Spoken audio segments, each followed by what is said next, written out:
Happy holidays and welcome back to The Talk. This half hour, we're going to revisit author, survivor, and human rights activist Dawn Schiller, who's visiting via Zoom from Los Angeles, California. We'll find out what she's been up to and tell you how to participate in our upcoming virtual book club set for January 2021. You'll want to grab a copy of Dawn's book now so you'll have time to read it. The book is called The Road Through Wonderland, Surviving John Holmes, and autographed copies can be purchased at dawnschiller.com. But first, we'll check in with Molly Hullender, whose husband recently found a stack of 50-plus-year-old love letters along with a Christmas tree stand while renovating a home in Dalton, Georgia. Molly's going to share how she was able to get the long-lost items back to the original owners in time for Christmas. Plus, we'll talk to the author of those letters from his home in Florida. We'll get started after this break.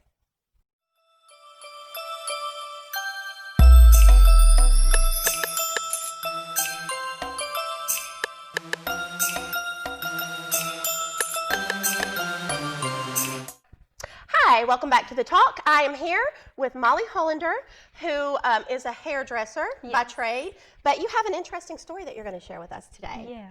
First of all, welcome. Thank you. So, I had Leah Hartline on recently, and she shared that some letters were found that were 50-plus years old. Yes. So tell me how all that happened. Well, my husband and his brother were renovating a house and doing spray foam insulation in it, and they were up in the attic, and they have to suck out all the insulation. And when they did that, it just revealed everything that was up under all the insulation, and they found it, and the deeper they got into this attic, the more and more that they found. And it was under boards and just all up under the insulation, and the owner actually wanted to throw them in the trash. The love letters? Yes. And that's what they were, love letters? Yes, they were from when they were in college. Ted was writing to Barbara when he was in college. So this is Ted and Barbara Smith, Yes. who at the time lived in Dalton. Yes. They were in college, and this was, do we know what year it was? In the house, it was her childhood home. Oh, okay. So she was receiving the letters there at that home. Yes. And you just found, obviously what you found was what Ted had wrote to Barbara. Yes, everything that she kept. And what did you learn from the letters? I feel like I learned so much about them when the letters, I feel very invasive for reading them, but how could you not? Well, at that point, you didn't know you would ever even meet them.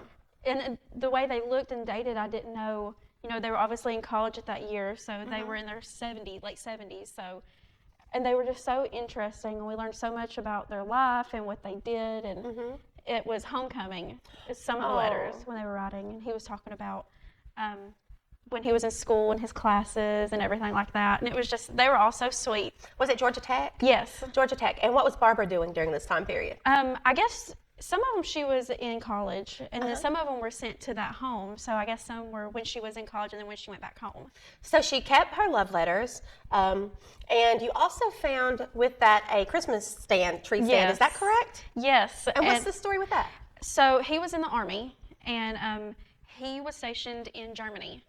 And that was their first Christmas that they were stationed in Germany, and that was the Christmas tree stand they bought. He said they were on the third floor in a tiny apartment, so they had to have a very small tree. And the stand was actually probably for a tree that was maybe 2 foot tall. Oh, wow. So that was Sweet. their first. They're kind of like a Charlie Brown Christmas tree in a way. He said it was very tiny. Oh, so the two actually ended up getting married, and after that, well, clearly, when the letters ended, what was happening? Were they already married, or? I think they were getting married because we found a booklet that was it said to the bride.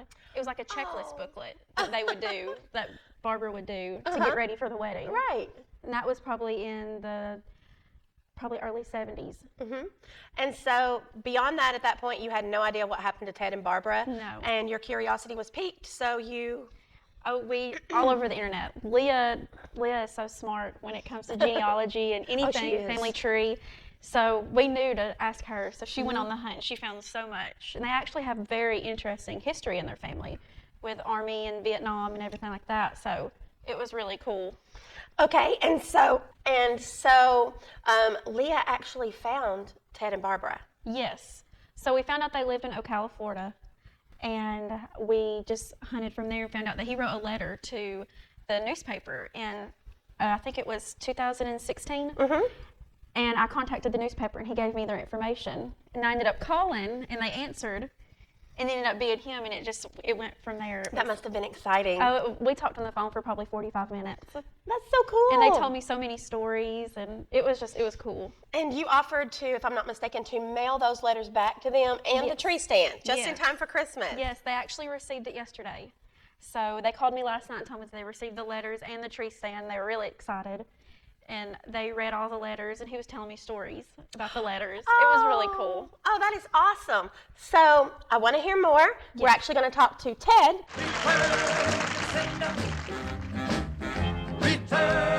Hello, Ted, and welcome. Hello to you. Glad to be here. So, Ted, we just went through before break. Molly was telling us how they found the letters from yourself and Barbara, and Right. you received them in the mail yesterday. We want to know how Ted met Barbara. That's a pretty good story. Actually, we were both in high school at Dalton High, and she was a freshman and I was a sophomore. And there was a school dance, and I looked across the room and I saw this girl that I really thought was very pretty, and I wanted to meet her. I knew the guy that she had a date with, and probably one of her first dates since she was a freshman. But anyway, went over and asked him to introduce me, which he did. And So I wait asked a her minute, to Ted. dance. You asked Barbara's date to introduce you to Barbara. That's correct. Gotcha.